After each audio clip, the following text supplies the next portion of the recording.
అందరూ రాండి, అందరూ రాండి, అందరూ ఒకటేసారి రాండి. స్టూడెంట్స్, యువత నాయకులందరూ దయచేసి అందరూ రాండి. దత్తసాయి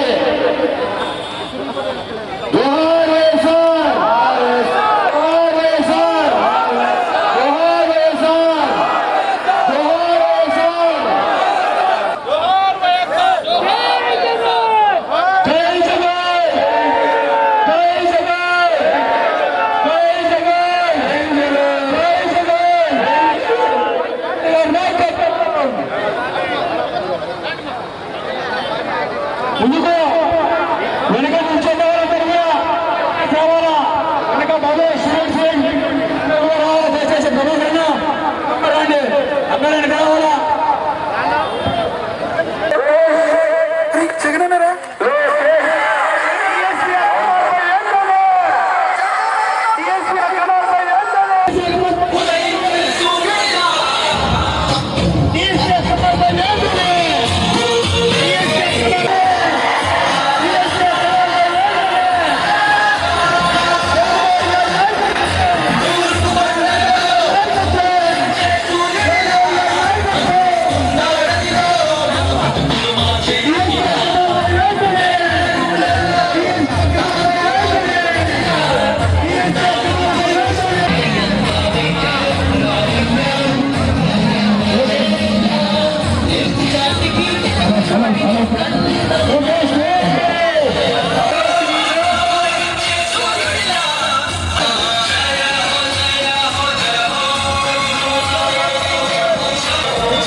నిజంగా కూడా మేమందరం కూడా న్యాయ వ్యవస్థ ఇంకా కూడా బతికే ఉంది అని చెప్పేసి ఈ రాష్ట్రంలో అని చెప్పేసి అనుకుంటున్న పరిస్థితి.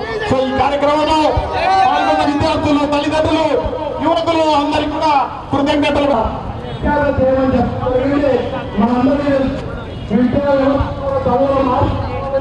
అంటే టాపర్గా వచ్చిన వ్యక్తికి ఉద్యోగం లేకపోకుండా మిగతా వాళ్ళందరికీ ఇచ్చిన పరిస్థితి అన్నమాట.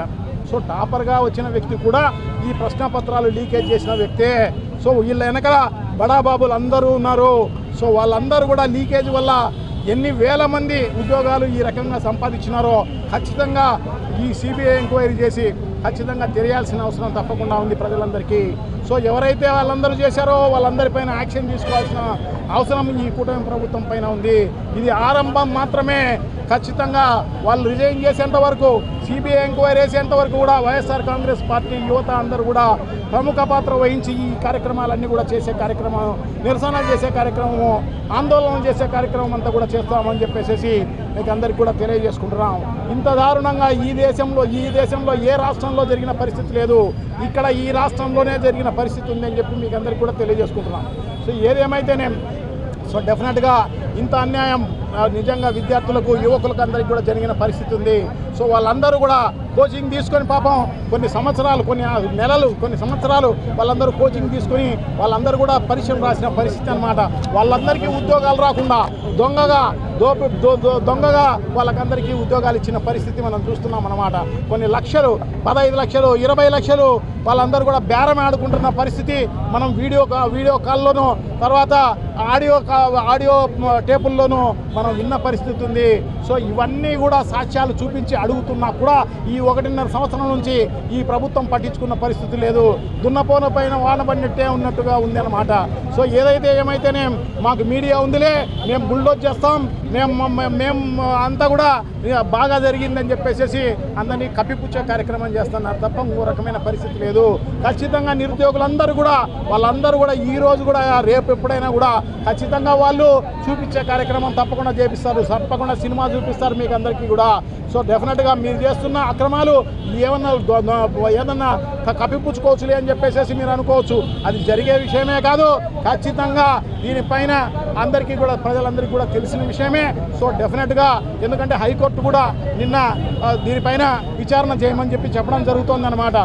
వాళ్ళు విచారణ చేయమన్నారు కానీ సిబిఐ ఎంక్వైరీ హైకోర్టు చెప్పలేదు.